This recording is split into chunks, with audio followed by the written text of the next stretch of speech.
So I've mentioned previously my concern that a lot of the pro-Palestinian rallies, demonstrations, protests, call it what you will, are masking a very ugly anti-Semitism. And I stand by that. I think it's absolutely the case. No, I'm not saying that everyone involved in those events is an anti-Semite. That's not what I'm saying. But I think there's unquestionably a very ugly undercurrent there. And I really don't blame British Jews for feeling very uneasy at this point. But what I want to look at here is the response of the Metropolitan Police, because frankly, it's been pathetic, and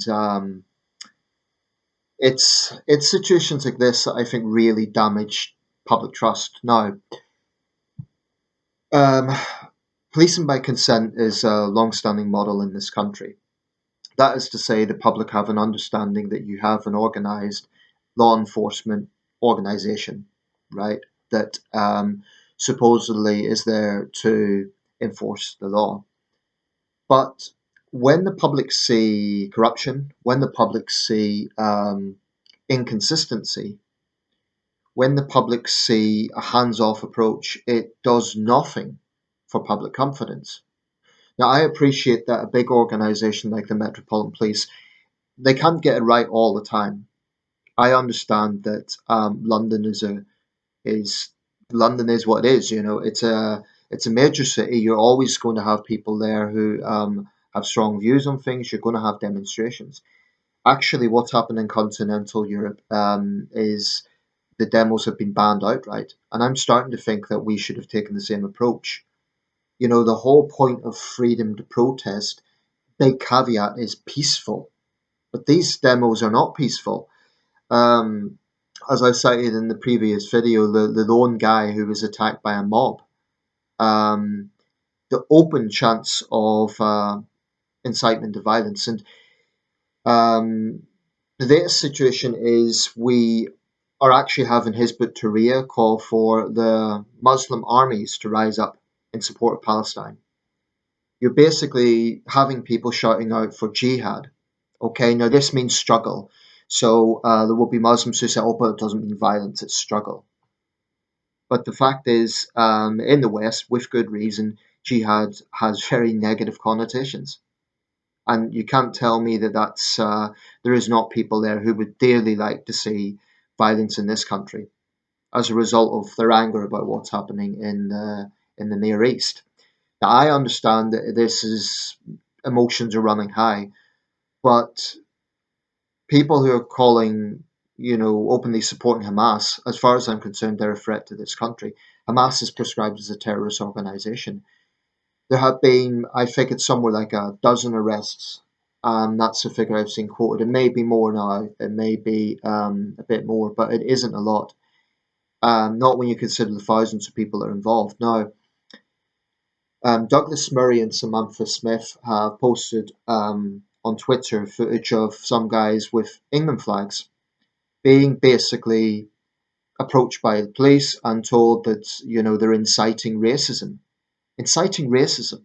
Now, these guys were not chanting any, from what I could see, they weren't chanting any racist slogans or anything like that. They were simply holding the flag of England. Now, people could say what they want about that, but there is serious questions here. Why is it that the police do nothing when you have protesters, and I'm reluctant to call them that, but for the sake of simplicity, I will, calling for the Muslim armies to rise up?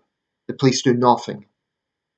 People, openly chanting for jihad on the streets of Britain, the police do nothing.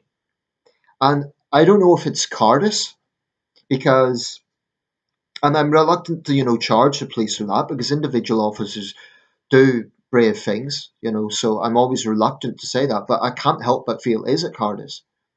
Is it Cardiff? Because why the inconsistency? Why is it they pick on two guys holding an England flag, but they do nothing when you have Islamists openly calling for violence? Um, Robert Jenrick has called for, I think he's not Justice Minister, that's Alex Chalk, but um, I forget what his position is in the cabinet now. I'm making this video spontaneously, but regardless, he's a cabinet member. He's called for he's called a meeting with police commissioners. Well, I assume the commissioner and other important figures in the Met to explain this. Why are they so inactive?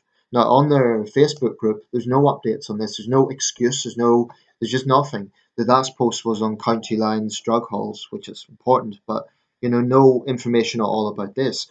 About 5 days ago, they had a post about with a rabbi and a Muslim woman talking about interfaith cohesion and stuff like that. But there was nothing about these rallies and no attempt even at explaining themselves.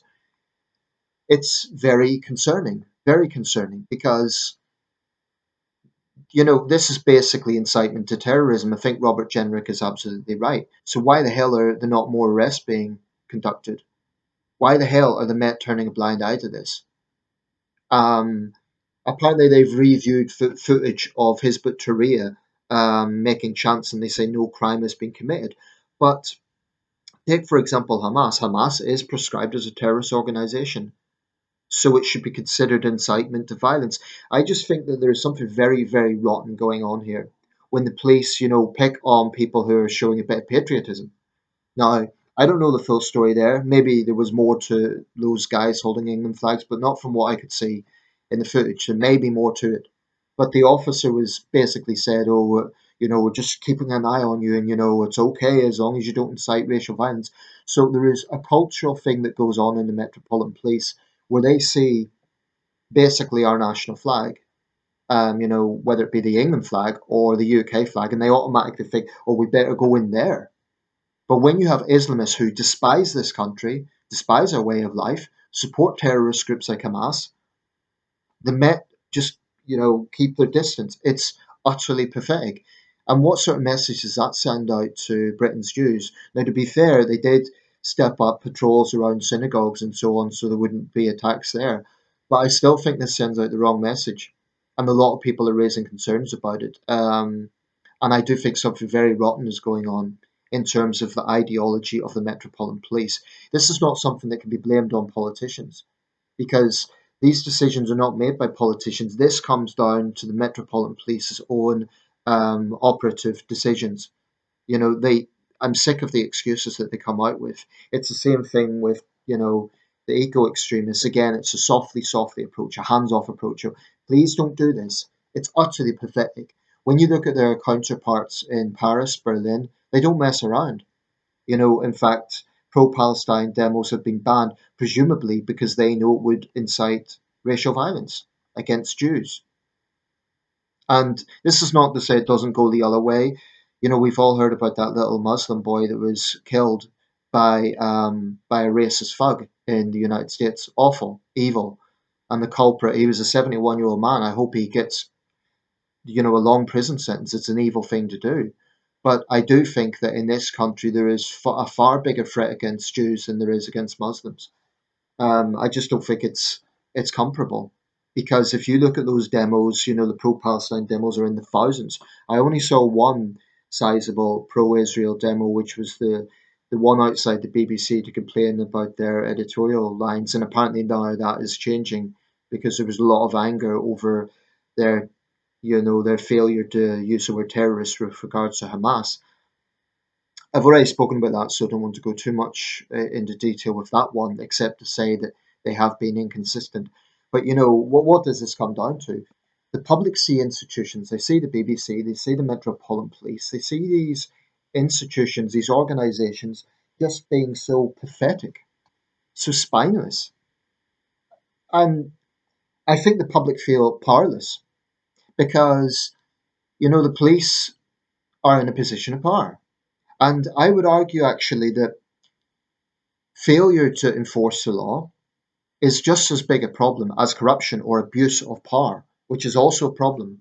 And it's almost like the Met at the moment, it's extremes. If it isn't officers who are misogynistic and racist and they're not being kicked out of the force, then it is this really appeasing attitude of just we'll step back and do nothing.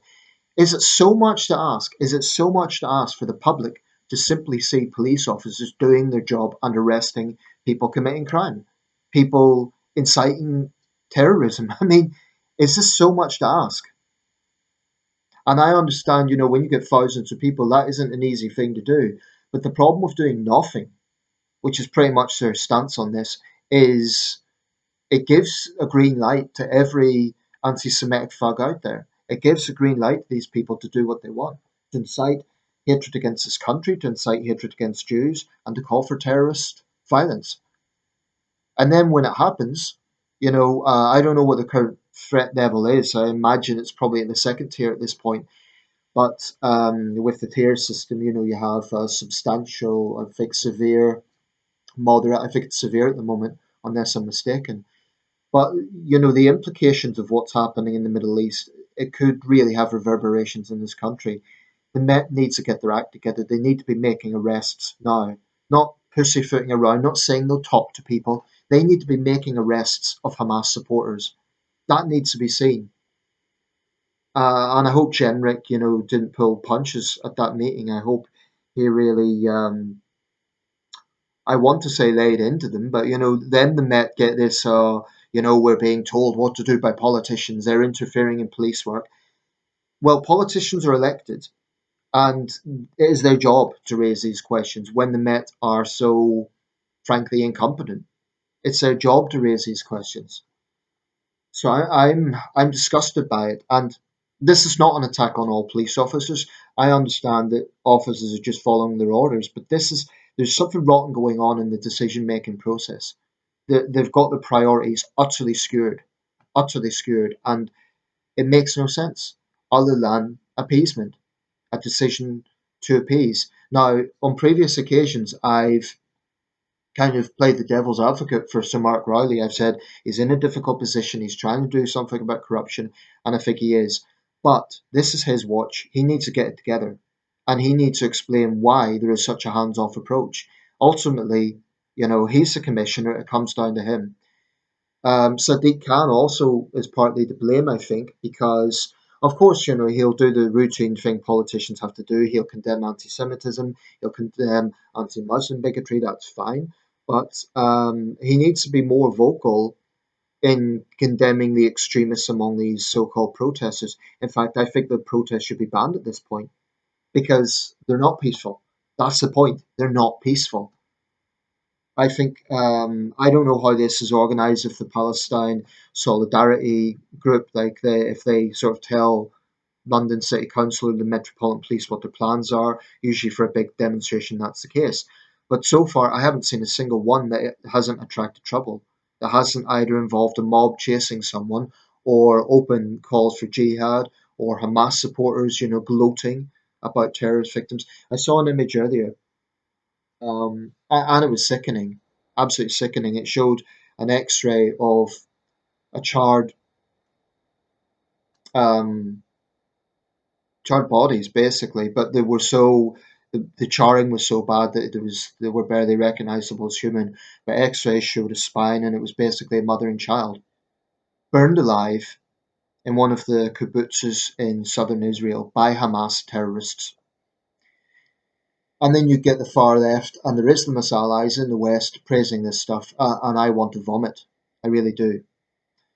Now, I've seen what's going on in Gaza. I think Israel's aerial bombardment is getting to a point where it can no longer be justified because too many civilians are dying. And Israel can say it doesn't deliberately target civilians, but they know it's a densely populated area. And frankly, the more, Palestinian children that are pulled from the rubble, the more Israel will be hated.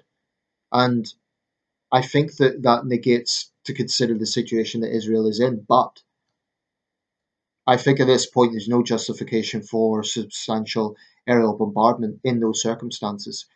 When aid is coming in, I think they should focus on a strategy of taking out Hamas commanders, taking out, I was going to say Hamas positions, but of course that's the difficulty with this conflict. A ground invasion, a lot of people say that would create a bloodbath, but it would be more. I wouldn't. I don't think it would be a situation where you have entire buildings flattened. I think it would be more of a situation where the IDF can directly take on Hamas terrorists and hopefully destroy them once and for all. Um, and sadly, there will be heavy casualties, but I think that strategy, the policy, unfortunately, of aerial bombardment, it's going to kill civilians. And then, many people will say Israel's a terrorist. That's not my view, but it's hard to say that,